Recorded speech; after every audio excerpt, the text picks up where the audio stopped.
પુષ્પ લઈ જાઓ ભગતરાજ આ પુષ્પની નર નારી મળી નવ માજ સેવા કરજો આ પુષ્પનું જતન કરજો હો ભગતરાજ સેવા થકી મારા મોટા ભાઈ હરવારી આપના રાજમહેલમાં અવતરશે ભગતરાજ એટલું જ નહીં પણ તમારા વાંદ્યાના ઘણા ભાંગશે માટે કોકલગઢ પધારો આજ પછી કોઈ રયત તમને વાંજા નહીં કહે હો ભગતરાજ માટે આજ તમારા વાંજાના મેણા ભાંગા છે ભગતરાજ હા પ્રભુ જગતના કીધેલું કે 100 રૂપિયા વાળાની મેં કીધું કે દીકરા વાળાની મારા નાથ દીકરો દેવો હોય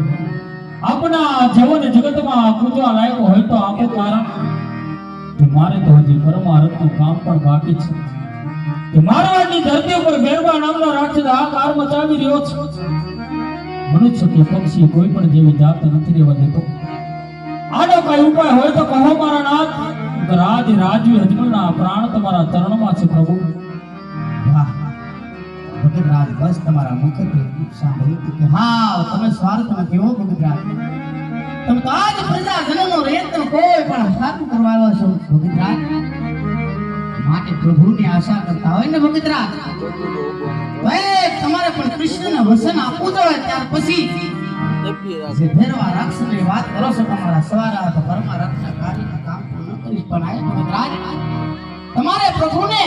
એક જમણા આદરનું વસન આપવું પડશે હો ભગતરાજ હા પ્રભુ આજે તમારા વચને તો બંધાવ છો મારા નાથ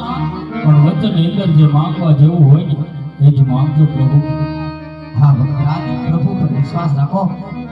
આજ પ્રભુની આશા હોય તો આજ મારા વસને બતાવવું પડે ભગતરાજ લે પ્રભુ આજે રાજી અજમલ તમને જમણા હાથના વચન આપે છે મારા નાથ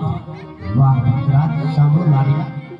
જ્યારે તમારા સવારા પરમારથના કાર્ય અને કામ પૂર્ણ થાય